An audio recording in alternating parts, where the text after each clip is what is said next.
All right, so welcome. We got the game tonight, but beforehand, this is one of the videos that I promised you I wanted to get 3 done. So I got the Miles Turner video done, I'm working on the Chris Boucher video, and this is the Scottie Barnes video on swagger. So in this video, I want to look back in terms of where I feel Scottie is, because I made a video back in the summer, kind of like a hype video, talking about just the 2 kinds of swagger. One type of swagger is like classy. You can like posterize a guy. It's like the Vince Carter posters you had when you were young, which is like just incredible play, but he's back on defense. And I think that's what's important. Same with like, you'll remember in the playoffs when we had Kawhi, he like totally posterized Giannis and then immediately no flair, just back on defense. And that's the type of swagger that I'm hoping we have with Barnes. It's certainly the type that I advertised that we were getting with Barnes before we drafted him in my videos saying we should take him. Yeah, so let's take a look without further ado at these Scottie 3 moments that Scottie's had where he does taunt a little bit since we got him. The first one taking place on October 29th against the Magic. And then I want to just say, like, it would be so easy to come into this league with all this talent, with all this hype, be playing well, and then do your little shimmies like we saw from Trey last year, or, you know, one moment you're flying around like an airplane like Joel Embiid, and the next moment you are crying in the hallway. So there's good swagger and there's bad swagger. And yeah, if you want to go back and check out that old video I made, go for it. But the bottom line is, I want to take a look at Scottie and see if he's getting the right message from his Sherpas and from his coaching staff in regards to how to properly posterize someone with the right kind of swagger. Let's take a look at that first clip. So everybody will remember this one against the Magic on October 29th this year. Scottie goes down the middle. Watch Kem's reaction. It's my favorite. So good. For me, this is the moment that transition ability that Scottie had to run the floor and be so athletic came to life. It was all we had been promised before the draft, happening right before our eyes. The moment the abstainers of us finally decided it was fine that Jalen Suggs went to Orlando, and the bandwagon became truly, truly full of Scottie Barnes fans.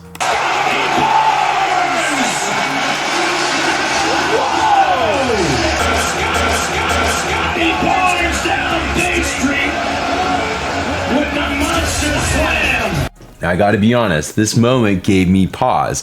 In one side, I wanted the new poster with Scottie Barnes doing this dunk. And in fact, I wanted a living one, like live on TV. But at the same time, it made me pause and say to myself, hey, is the coaching staff, are the vets on this team gonna reel him in? Because they all know that to win a championship, you don't stand there and gloat for the TV camera. And that's the problem I have with this play, is that he stops and actually acts up for the camera, okay? And if you'll recall, they almost lost to the Magic that night. They ended up winning by 1 point. Like, this was such a great play, but if you're standing there acting up for the camera instead of getting back on defense, that's not how you win chips. So let's see if it's improved since then. So the second clip this year came from the November 30th game against the Grizzlies that we lost. And it happened when Barnes took this amazing handoff and just chose to go to the rack against the Grizz. So this is over Jaren Jackson Jr., but watch how he decides to get back. It's like he pauses and gets back. Barnes right to the rim with authority, the two-handed slam. So we still get the gloat, but we also get the back on defense. Barnes, the find from Pascal. Scottie B with the flush. And that takes us to the Knicks game with this incredible flush. We get a huge poster, but look at what Scottie's reaction is. Poster, back on D. And that is championship basketball, guys. Championship basketball can still have posters, but we get back on D. So this is obviously encouraging because we didn't just get a guy that's going to shimmy shake and take a shot like Trey Young, or fly around the court like Joel Embiid as an airplane and then actually loses a thing.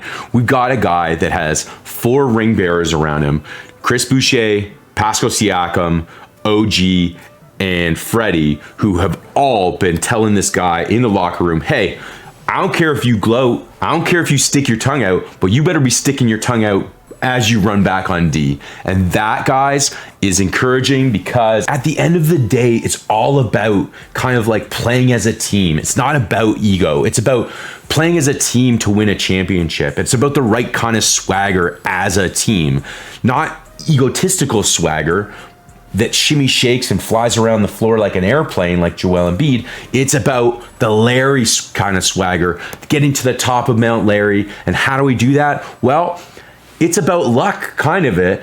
We just turned Aaron Baines' horrific season last year into a 4th overall pick that everyone said was the wrong guy, except for certain people, you know, yours truly.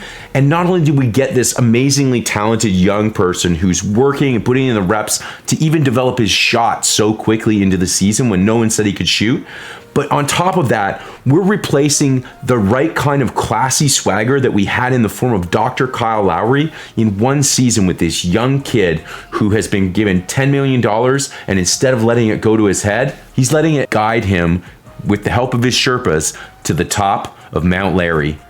Defense travels, guys. We are dangerous if these young guys get good.